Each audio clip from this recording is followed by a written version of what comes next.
하나님께서 우리를 창조하셨을 때 우리 모든 사람이 각자의 개성과 아주 다른 모습, 성향과 특징이 다 다르다는 것 우리가 서로를 보아서 알 수 있습니다. 특히 한 뱃속에 태어났더라도 아이들이 참 성향이랑 성격이랑 좋아하는 것이 너무나도 다릅니다.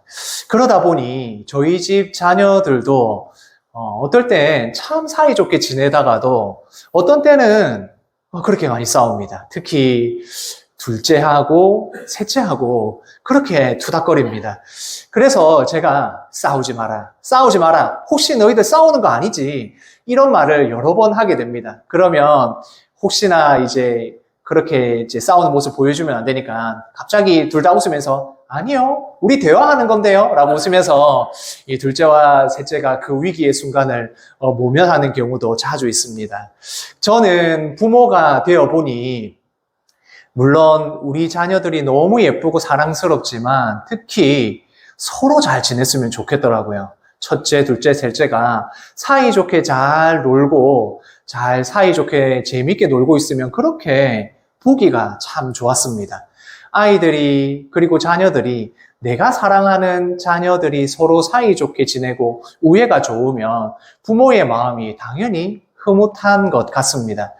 우리 하나님도 그렇지 않으실까요? 하나님이 우리를 너무나 사랑하시고 우리 성도님 각자를 너무나도 하나님이 귀하고 존귀하게 창조하셨습니다.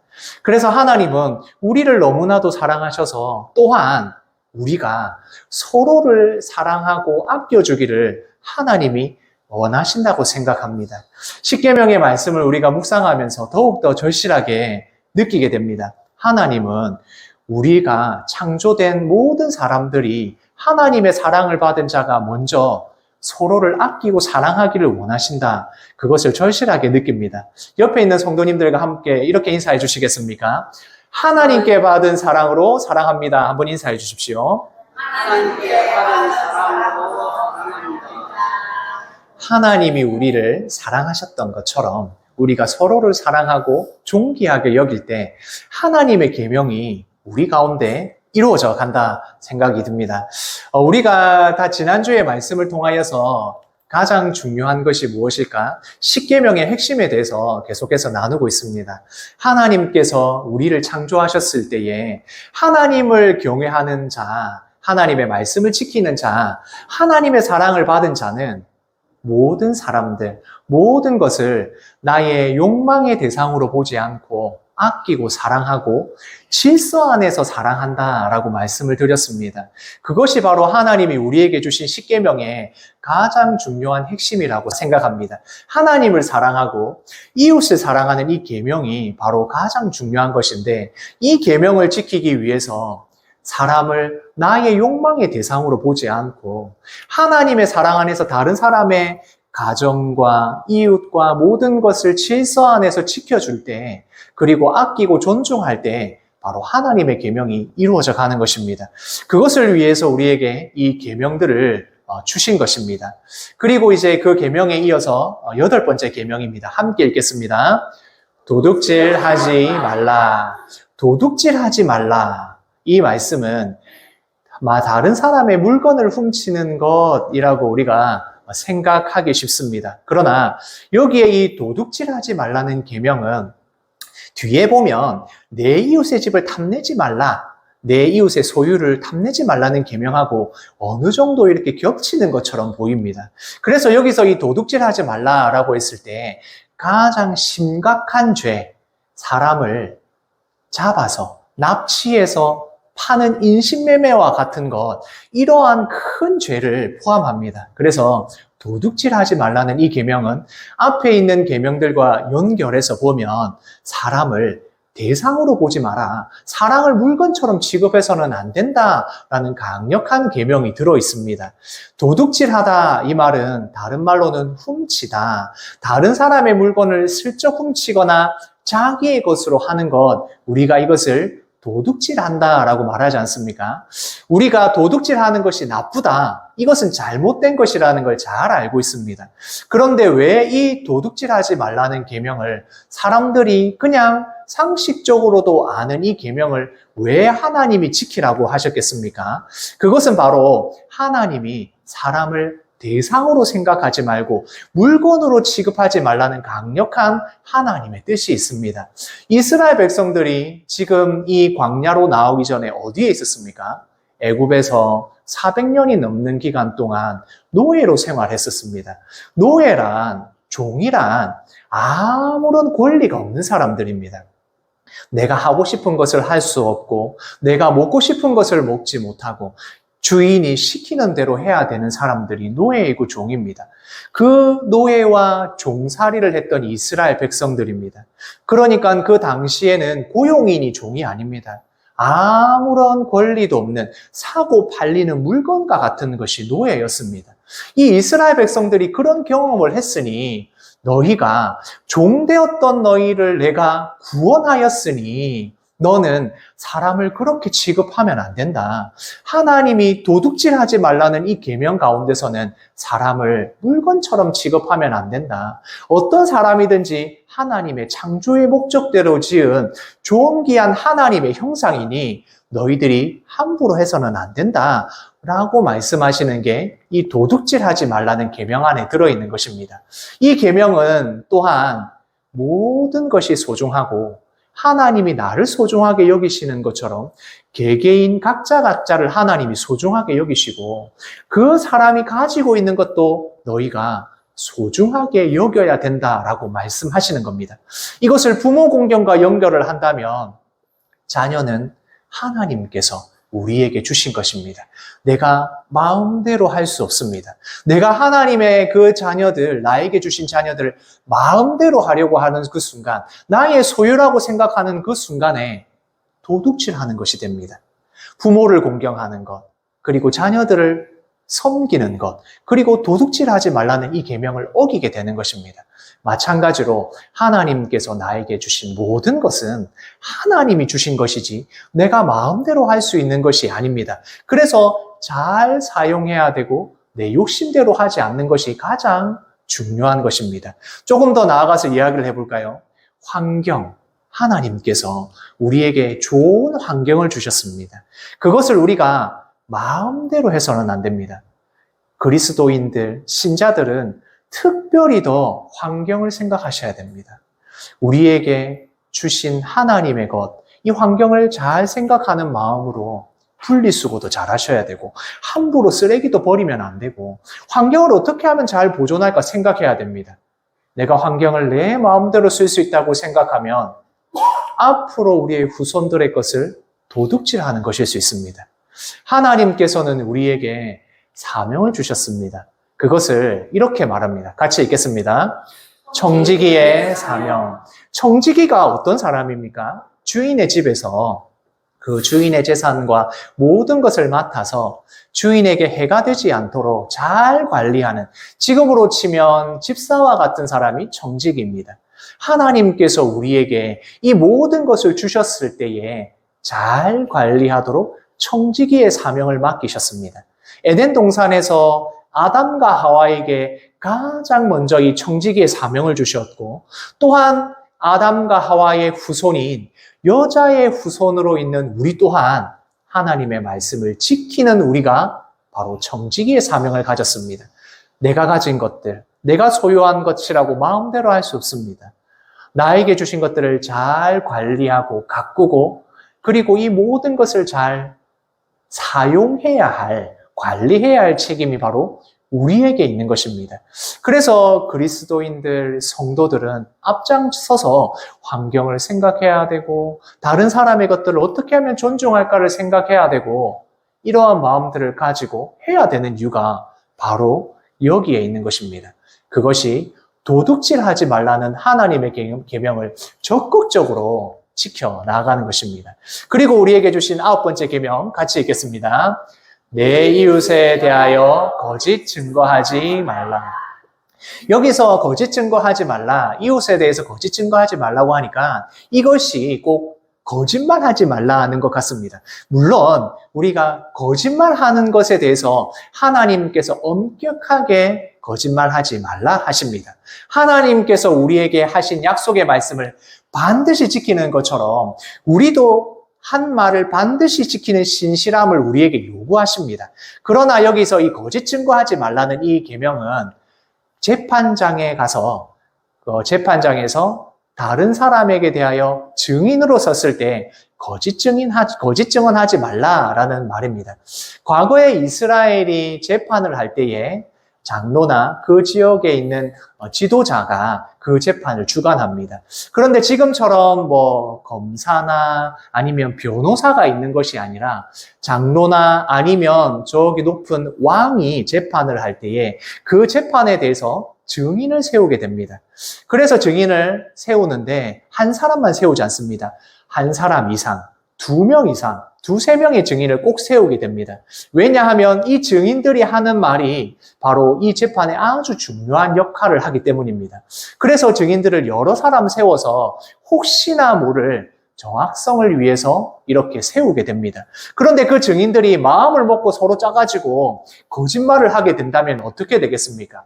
재판 자체가 어그러지게 되고 제대로 된 판결을 내릴 수가 없게 됩니다. 그래서 거짓 증언하지 말라라고 하나님께서 이 계명을 주시는 겁니다. 우리가 살아가는 이 시대 안에 요새 드라마 같은 걸 보니까 어떤 드라마가 좀 유행을 하냐 하면 이제 판사나 아니면 검사나 경찰 못 믿겠다. 우리가 직접 저 사람들을 재판해야 된다. 저 나쁜 짓 하는 사람들을 직접 잡아야 한다. 이런 드라마가 굉장히 유행을 하더라고요. 물론 그렇게 드라마들이 유행하는 이유가 뭔지는 참 잘 알겠습니다. 그런데 저희 아내랑 저희 사모랑도 이야기를 해보고 하지만 저 사람 저렇게 저 범죄를 저질렀는데 너무 솜방망이 쳐버리다. 어떻게 저 정도밖에 안 되냐라고 하는 것 충분히 공감을 합니다. 그런데 우리가 잘못한 사람에 대해서 우리가 다 같이 함께 판결을 해서 저 사람이 죄인이다 라고 한다고 칩시다. 그러면 그렇게 한 사람, 2사람 어떨 때는 그 재판이 잘 될 수도 있겠죠. 그런데 그렇게 하다가 보면 나중에는 어떻게 될까를 가만히 생각을 해봤습니다. 저 나쁜 사람, 저 나쁜 사람, 저 나쁜 사람 하다가 정치 잘 못하는 사람, 저 무능한 지도자, 이런 식으로 가다 보면 어떻게 될까를 제가 생각을 해보니까 결국에는 시스템이 무너지겠구나. 결국에는 사람들이 우르르르 가는 그쪽으로 몰리겠구나. 이러면 인민재판이 되겠구나. 이런 생각이 들었습니다. 그래서 중요한 게 뭘까? 그 모든 것을 합당하게 할 제도가 있어야 되고 그 제도 가운데 우리가 하나님의 사람으로서 정직하게 증언하는 것이 필요하겠다. 그런 생각을 하게 됩니다. 가장 먼저 그리스도인이 신실하고 정직하게 살아가는 것 반드시 필요한 것입니다. 또한 우리의 말이 얼마나 중요한지 잘 아시지 않습니까? 말은 사람을 살리기도 하고 죽이기도 합니다. 우리가 따뜻한 불이 있으면 거기에 따뜻하게 모닥불을 쬐을 때는 얼마나 따뜻하고 좋습니까? 불이 없으면 살아갈 수 없는 시대입니다. 가스에 있는 불이 있어야 음식도 해 먹을 수 있고, 그리고 집도 따뜻하게 하려면 보이지는 않는 불이지만 그것을 떼야 우리가 따뜻합니다. 물론 전기로 인해서도 따뜻하죠. 전열기가 있어야 우리가 따뜻함을 보내고, 그리고 우리가 가지고 있는 이 모든 물건들, 그것도 불이 없으면 안 됩니다. 쇠로 만들어진 것들, 플라스틱들, 모든 게 이 불이 없으면 만들 수 없는 것들이 너무나도 많습니다. 그런데 이 불이 산에 붙으면, 산불이 나면 이건 정말 큰일 납니다. 많은 사람들이 유익하고 좋은 것이 불이지만 그 불이 잘못해서 산에 나면, 집에 나면 산불이 되고 불이 나서 온 산과 집을 다 태우게 되는 것입니다. 우리의 말은 참 중요합니다. 그리스도인들이 말하는 것 정말 중요합니다. 신실하셔야 됩니다. 내가 말하는 것에 내가 책임을 지셔야 됩니다. 제가 이렇게 말하면서 저도 찔리는 게 너무나도 많지만 우리 영대교회 성도님들과 함께 꼭 말씀드리고 싶습니다. 말한 것을 지키셔야 합니다. 거짓말 하시면 안 됩니다. 이것을 통하여 우리의 신실함이 하나님의 사람으로서 드러나고 열매를 맺어야 됩니다. 거짓으로 쌓아 올린 것들, 우리가 거짓말하여 만들어진 것들은 결국에는 무너지게 되고 그 열매를 우리가 그 쓰디쓴 열매를 맛보게 되는 것입니다. 그래서 거짓말 하시면 안 되는 것입니다.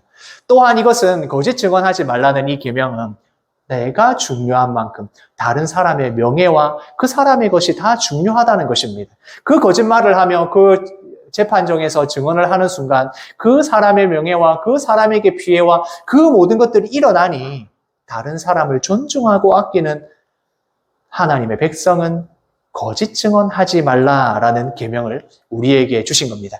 10번째 계명 함께 읽겠습니다. 내 이웃의 집을 탐내지 말라. 이 계명 뒤에 말씀해 보면 집이라는 것과 그 모든 종들과 소유와 아내와 가축과 모든 것을 탐내지 말라라고 되어 있습니다. 그러니까 여기서 집이라는 것이 그 사람이 사는 집이 아니라 그 사람의 모든 소유, 가지고 있는 모든 것이라는 걸 우리가 알 수 있습니다. 그런데 지금까지 했던 간음하지 말라, 도둑질하지 말라, 그 사람들 앞에서 그 이웃에 대해 거짓 증언하지 말라는 이 계명들은 사실상 눈에 다 보이는 것 아닙니까? 그런데 탐내지 말라는 것은 이 마음의 죄입니다. 보이지 않는데 10번째 계명에 이것을 마음의 탐심을 가지지 말라는 것을 계명으로 주셨습니다. 우리가 옛날 동화에 이솝우화에 보면 욕심 많은 개라는 동화가 있습니다. 잘 알고 계시고 한번 읽어보셨을 겁니다. 어린 시절에. 이 멍멍이가 개가 먹이를 하나 발견해가지고 이걸 맛있게 먹으려고 입에 물고 다리를 건넜습니다. 이렇게 다리를 다 건너고 있는데 다리를 건너다가 물에 비친 자신의 모습을 본 겁니다. 자신의 모습을 보면서 딱 보니까 물에 비쳐있는 개가 자기가 물고 있는 그것보다 훨씬 크고 맛있어 보이는 먹이를 가지고 있는 것 같거든요. 그러니까 걔가 생각을 했습니다. 이야, 저거를 뺏어야겠다. 내가 저거를 뺏어야겠다고 생각을 하고 어떻게 했겠습니까? 이 개가 멍멍 하고 짖은 겁니다. 사람이라면 들고 있으면서 이렇게 하면 되는데 걔는 입에 물고 있으니까 자기 입에 물고 있던 먹이가 물에 퐁덩하고 빠진 겁니다. 욕심을 내서 그 물에 비친 자신의 모습을 보면서 내가 저거 한번 가져봐야지 하고 짖었더니 물고 있던 먹이마저 못 먹게 되었다. 배 쫄쫄 굶으면서 이 개가 가는 이솝우화를 보면서 욕심을 가지지 말라라는 교훈을 주었던 이 동화가 아마 다 기억이 나실 겁니다. 욕심을 낸다. 탐낸다라는 건 우리가 너무 당연하게 받아들입니다. 다른 사람의 것을 부러워하는 그 마음, 내가 이걸 가졌으면 좋겠다라고 하는 마음, 아마 성도님들 다 가지고 계실 겁니다. 그런데 가지고 싶다는 마음, 부러워하는 마음이 점점 쌓이기 시작하면 이것이 앞에 있는 죄들과 연결됩니다. 간음하지 말라는 그 계명, 도둑질하지 말라는 그 계명, 살인하지 말라는 그 계명도 다른 사람의 것을 가지려고 하다가 분명히 이러한 죄를 짓게 되는 것입니다. 그래서 이 10번째 계명에 하나님께서 우리에게 마음의 죄, 탐내지 말라라는 계명을 우리에게 주셨습니다. 매체를 보면, 광고를 보면, 유튜브를 보고 TV를 보면 우리에게 계속해서 펌프질합니다. 이거를 꼭 가져야 돼. 이거를 가지면 너는 다른 사람들과 다른 특별한 존재가 돼. 이거 하나쯤은 이 정도 연령대에 가지고 있는 거야. must have. 꼭 가져야 되는 것. 그런데 광고에서 이야기하는 꼭 가져야 된다는 것, 그런 것들 가만히 보면 사실상 없어도 되는 것들이 굉장히 많습니다. 먹고 사는데 별 지장이 없고, 그리고 사는데 별 크게 없어도 되는 것을 가리켜서 너는 반드시 이게 필요하다. 너는 이것을 가져야 된다. 저 사람 가지고 있는데? 라고 우리에게 이야기합니다. 탐내는 것, 탐심을 당연한 것으로 받아들이는 세상에서 하나님께서 우리에게 말씀하십니다. 마음에 탐내는 그것을 시작으로 너희의 죄가 시작이 된다. 너희의 죄가 시작된다라고 말씀합니다. 아담과 하와가 에덴 동산에서 하나님의 계명을 어기게 되는 것도 보암직도 하고 먹음직도 한 그 열매를 따먹음으로 시작되는 것처럼 우리에게 이 마음의 죄, 탐심과 부러워하는 그 마음이 바로 죄로 연결이 되는 것입니다. 그래서 내 이웃의 집을 하나님께서 뭐라고 하셨습니까? 탐내지 말라라고 하신 것입니다. 저는 생각해 봅니다. 저도 뭐 안 그렇겠습니까? 부러워하는 것들 많습니다. 이것도 있으면 참 좋을 텐데, 저것도 있으면 좋겠는데, 이러한 마음들이 참 많거든요. 그런데 그러한 마음이 생기면서 아, 저게 좋다. 아, 저 사람 저 사람은 저런 걸 가졌네. 아, 저 동기 목사님 진짜 설교 잘하네. 이런 것들을 부러워하면서 그거를 바라보기 시작하니까 어떤 마음이 오느냐? 굉장히 우울해지더라고요. 저는 그래가지고 SNS를 안 합니다. 페이스북이나 트위터나 이런 거 잘 안 합니다. 한 번씩 보면 그 친구들이나 친한 사람들을 보니까 맨날 맛있는 거 먹고 맨날 좋은 거 하고 가족들이랑 여행 다니고 행복하다면서 온갖 그런 것들을 보고 계속 제가 보고 있으니까 나는 왜 이렇지? 라는 생각이 들더라고요. 그래서 저는 잘 안 합니다. 우리가 어떻게 하면 만족이 오겠습니까? 저거를 가지면 10만 원을 가지면 100만 원을 가지면 1000만 원을 가지면 1억을 가지면 10억을 가지면 만족할까요? 저기 우리보다 엄청나게 부자인 그 사람들은 지금 만족하며 살아갈까요? 세계에서 1, 2위를 다투는 그 부자들은 만족하며 살겠습니까? 행복할까요? 물론 그들이 누리고 있는 것을 다른 가지지 못한 사람들을 보면서 야, 내가 이 정도야 라는 마음을 가지겠지만 그들은 또 다른 탐심으로 나아갑니다. 내가 조금 더 가질 수 있는데, 내가 세계에서 1위 할 수 있는데, 내가 저 사람보다 더 유명해질 수 있는데, 내가 더 많이 가질 수 있는데 그런 마음 없겠습니까? 탐심은 끝이 없습니다. 파고 파도 계속해서 나오는 우물과 같습니다. 그래서 저는 우리 영대교 성도님들에게 말씀드리고 싶습니다. 만족함은 그렇게 부러워하고 바라보는 것에 오지 않습니다. 나 자신을 바라볼 때, 나를 볼 때에, 내 안에 무엇이 있는지를 볼 때에 거기에서 만족함이 시작됩니다. 바울 사도가 빌립보서에서 말씀합니다. 내가 형편이 어떠하든지 일체에 만족하는 것을 내가 배웠다. 내가 일체의 비결을 배웠다라고 말씀합니다. 그 비결이 무엇이겠습니까? 그 바울 사도의 우리가 그 삶을 알지 않습니까? 맨날 열심히 일해가지고 그 일한 걸 가지고 전도하기 위해서 세계 곳곳을 다니면서 그렇게 복음을 전합니다. 폭풍이 불어가지고 배가 난파해서 죽을 뻔하고 감옥에 갇히고 매 맞아 죽을 뻔하고 채찍질 당하고 유대인들이 예수 믿는 그 복음 전한다고 돌을 던지고 그러한 삶을 살았던 바울이 뭐라고 한다고요? 내가 만족하는 법을 배웠다. 내가 그 일체의 비결을 알았다. 내 형편이랑 상관이 없더라. 내가 만족하는 법을 배웠다라고 말씀합니다. 우리 영대교회 성도님들 주일 오후에 함께 말씀을 나누고 한 주간에 있었던 감사하는 제목을 나누지 않습니까? 어떨 때는 매주 하다 보니까 감사할 거리가 떨어져서 내가 뭘 감사해야 될지를 고민하고 이 주일 오후에 우리가 만나지 않습니까? 그런데 감사하는 것도 이거 훈련입니다. 내가 감사하는 제목을 자꾸 어디서 들어와야 된다고 생각을 하면 한도 끝도 없습니다.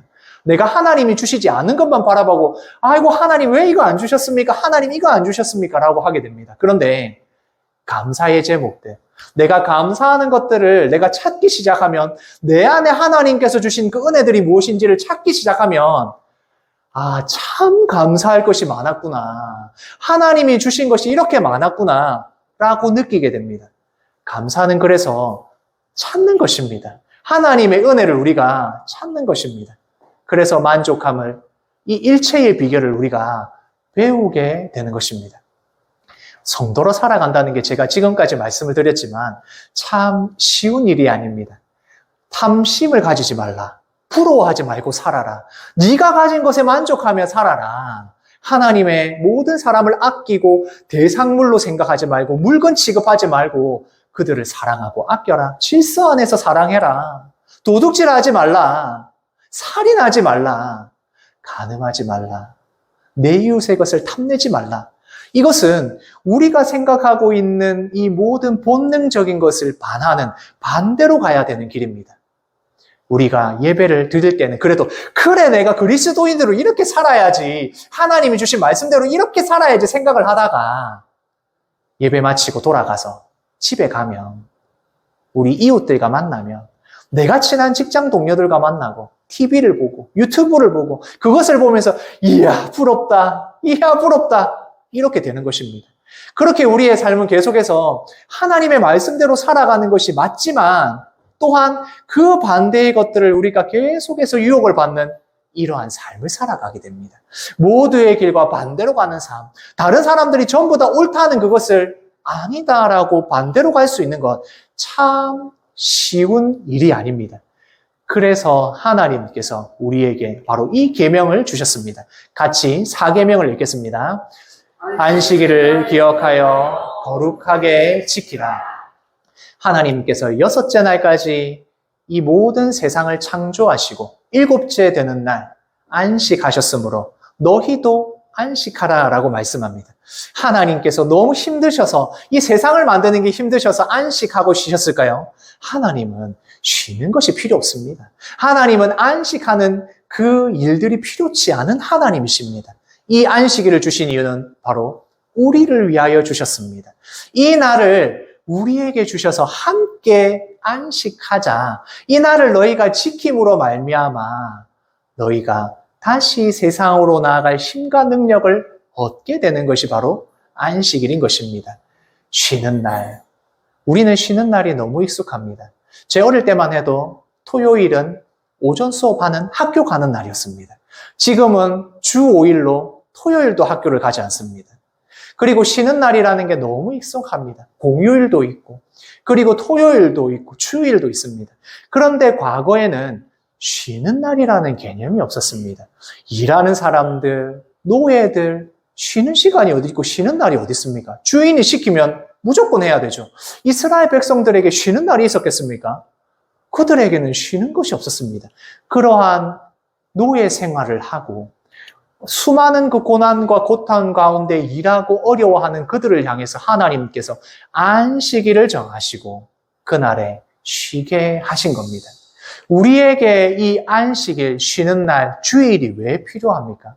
이 날은 하나님께서 우리에게 이 날을 다른 모든 일상의 일들, 열심히 먹고 살기 위한 그 일들을 멈추고 너는 이 날을 쉬면서 기념해라. 하나님이 창조하신 그 기념일을 너희가 지키고 하나님께서 이스라엘 백성들을 구원하신 그 구원의 날을 기념하고 예수님께서 우리를 위하여 십자가 지시고 부활하신 그 날을 기념하면서 너희가 이 날에 예배를 드려라 라고 하는 것입니다. 그래서 이 날의 가장 중요한 핵심이 무엇이냐? 일상의 모든 일을 쉬면서 하나님 앞에, 주 앞에 예배 드리는 것이 가장 중요합니다. 왜 예배를 드립니까? 하나님이 우리의 영광을 받으시기 위해 맞습니다.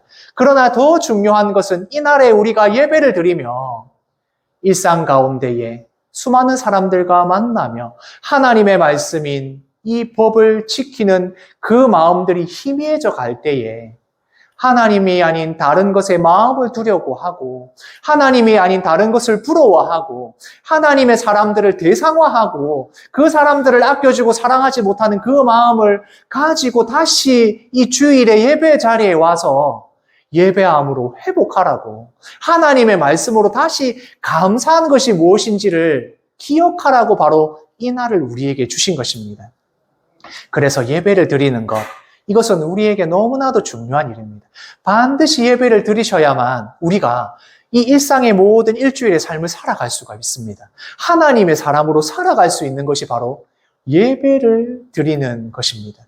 또한 우리는 서로가 함께 예배를 드리며 이 세상 가운데 나아가면 어떻습니까? 모든 사람들이 똑같습니다. 본능대로. 내가 행복하기 위해서, 내가 잘 살기 위해서 다른 사람들을 짓밟는 일을 아무것도 아닌 것처럼 여기는 그 세상 가운데 살아가다가 교회에 오면 그래도 하나님의 말씀을 지켜야지, 그래도 하나님의 뜻대로 살아야 하지 않은 사람들이 함께 예배를 드리고 있는 것입니다. 옆에 분들을 한번 보십시오. 이분들이 바로 그래도 하나님 말씀대로 살아야지라고 생각하고 와 계신 분들입니다. 그래서 함께 예배를 드림으로 우리는 하나님의 말씀을 지키며 살아야겠구나. 집사님 힘내십시오. 권사님, 장로님, 목사님 힘내십시오. 우리 옆에서 우리 함께 예배드리는 우리가 있습니다. 우리 하나님 말씀대로 살아가려는 우리가 있지 않습니까? 이렇게 되는 것입니다. 그래서 하나님이 우리에게 예배 공동체로 예배드리라고 바로 이 날을 안식하게 하셨고 예배드리는 주의 날로 우리에게 허락하신 겁니다. 그래서 이 날에 우리가 예배를 드림으로 다시 회복되는 것입니다. 무엇이 회복이 됩니까? 하나님의 말씀으로 회복이 되는 것입니다. 내가 그래도 하나님의 뜻대로 살아야지. 다른 것을 부러워하는 그 마음들 내려놓고 내 안에 하나님이 주신 것에 만족하며 살아야지. 하나님이 주신 것을 감사하며 살아야지. 이렇게 되는 것입니다. 하나님의 말씀으로 역사하시는 삼위 하나님을 바로 이 예배 가운데 만나게 되는 것입니다. 인격적으로 우리를 만나주시는 그 성령 하나님의 역사, 하나님께서 말씀하신 대로 이루어주시는 그 은혜가 예수 그리스도를 통하여 우리 주신 그 십자가의 보혈의 은혜가 우리 가운데 들어오는 날, 그래서 우리가 이것을 재충전받아서 나아가기 위해 이 주일에 예배를 함께 드리게 되는 것입니다. 영대교회 성도님들, 우리에게 주신 이 계명들, 특별히 이 예배의 날, 주의 날을 안식함으로 말미암아 온전히 하나님의 계명을 지켜나가시는 우리 영대교회 모든 성도님들 되시기를 소원합니다. 오늘 말씀을 통하여 세 가지를 생각하겠습니다. 첫 번째는 이것입니다. 같이 읽겠습니다. 하나님이 주신 모든 것이 소중합니다. 하나님이 주신 모든 것이 다 소중합니다. 나에게 주신 사랑하는 사람들, 나에게 주신 부모, 자녀, 이웃들, 직장과 모든 것들, 심지어 나에게 주신 이 모든 환경과 자연과 그 모든 것이 하나님이 우리에게 맡기신 일들입니다. 청지기의 사명을 잘 감당하셔야 합니다. 두 번째는 이것입니다. 같이 읽겠습니다. 하나님이 주신 것에 만족하며 삽시다. 자족하며 사는 삶. 바울 사도가 말했던 이 자족하며 사는 삶을 우리 성도님들 사셔야 됩니다. 이것은 훈련이 필요합니다. 감사할 제목들이 하나도 없다고 생각하십니까? 지금부터 한번 찾아보십시오. 감사할 제목들을 적어보시고 감사하는 내용들을 사람들에게, 우리 성도들에게 서로 나누어 주십시오. 그럴 때에 참 내가 감사할 것이 많았구나. 내가 하나님이 주신 것을 만족하며 살아야겠구나. 분명히 그러한 생각으로 바뀌어 가실 겁니다. 부럽다. 다른 사람 부럽다. 여기 부럽네. 저게 부럽네. 그러면 정작 내가 가진 것을 못 보게 됩니다. 내가 가진 것들을 안 보고 그래 저것을 찾아가야지. 저것을 만족해야지. 계속해서 보시면 계속해서 불행해집니다. 계속해서 만족하지 못하고 계속해서 부러워하다가 끝나고 맙니다. 자족하는 법을 우리 성도님들 배우셔야 합니다. 세 번째는 이것입니다. 같이 읽겠습니다. 우리를 위해 예배 드리는 날을 주셨습니다. 왜 예배를 드려야 됩니까? 왜 주일에 예배를 드려야 됩니까? 우리를 위해서입니다.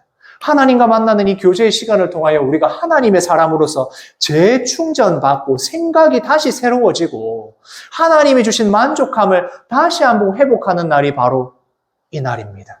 안식하셔야 됩니다. 예배를 통하여 회복하셔야 됩니다. 이 말씀을 통하여서 우리에게 주신 하나님의 가치관, 하나님의 생각, 이것을 우리가 가지셔야 합니다. 그럴 때에 우리는 이 세상 가운데서 또한 만족하며 살아가게 됩니다. 그러다가 또 피투성이가 되어서 말씀대로 살지 못하고 또 이 부러워하고 욕심 가지고 탐심 가지고 그리하던 모든 것들을 다시 가지고 주의 날에 다시 오는 겁니다. 그러면 다시 또 하나님의 말씀으로 우리가 회복되고 서로 으쌰으쌰하면서 그래 힘들었지 하면서 서로 성도들을 서로 격려하고 위로하며 교제하며 바로 주의 말씀으로 회복되는 것입니다. 우리에게 주신 이 안식의 날, 예배의 날에 하나님이 주신 재충전과 성령 충만함을 누리시는 우리 영대교회 성도님들 되시기를 소원합니다. 아멘.